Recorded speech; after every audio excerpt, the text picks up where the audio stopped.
You want to find out what happened next to Snap on his journey to find a mate?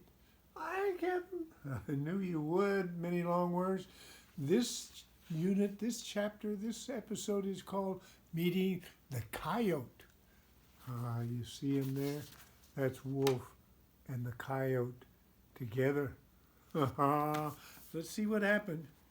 Are you ready? Hi, Captain. All right. Snap woke to the early morning sun slicing through the sparse branches of his juniper cover. He'd eaten well the day before. When he returned to yesterday's carcass, he found that the scavengers had left only the bones. He crushed several with his powerful teeth and sucked out the nourishing bone marrow. Feeling satisfied, he sniffed the air and resumed his journey. As he trotted further south, Snap noticed the trees and the understory were thinning out. The grass was giving way to larger and larger patches of barren dirt. The sun seemed to be getting hotter. After a brief rest in the sparse shade of a juniper, Snap rose to his feet, trotted off into the barren landscape. Late in the day, as the sun neared the western horizon, Snap found himself on a brush-covered hill. It was a suitable place to find shelter for the night.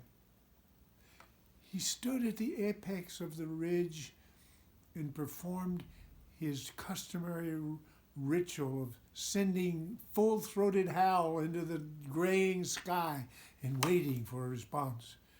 He was surprised to hear an answer, only it wasn't a wolf's howl, it was a coyote, and it came from a knoll not far away. Snap growled quietly in the direction of the coyote. A soft bark came in response. It appeared that the coyote wanted to approach him. Snap wondered why. Wolves and coyotes are natural competitors, if not enemies. Unless the wolf is injured or sick, a larger animal always has the advantage. A single coyote would never challenge a healthy wolf. Snap suspected the coyote was not alone. If there were a pack of coyotes, Snap would likely have to defend himself. He hadn't fully recovered from his encounter with the elk, but should the coyotes attack, he would do what is necessary to protect himself. "You brought down a cow elk," a voice said.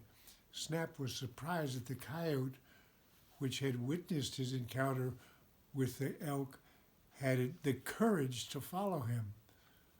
"Who are you?" Snap growled suspiciously. Tag. I'm Tag Coyote," the voice said. "Is that your name?" Snap asked. "Tag. Yeah, Tag." "So, Tag, are you alone?" Yeah, came by myself." "How do I know that?" Snap asked guardedly. "Come out where I can see you." Tag slid from behind a sagebrush bush and stopped, arrested by Snap's severe gaze. Though dusk was settling over the terrain, Snap could make out the telltale color markings of a coyote. "What are you doing here, away from your pack?" Snap asked, bewildered. He moved menacingly toward the young coyote and demanded, "Why are you alone?" Tag backed away, crouching in subservient position. "I sneaked away last night and followed you all day." "Why would you do that?" Snap asked. You faced the elk herd and took down the cow by yourself," Tag said admiringly.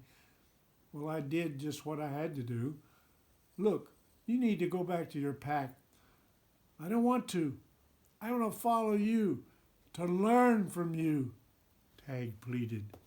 That's where we're going to leave the story today. But you can go down and get a book and come up and read it. That's right, because books are the greatest treasure, remember?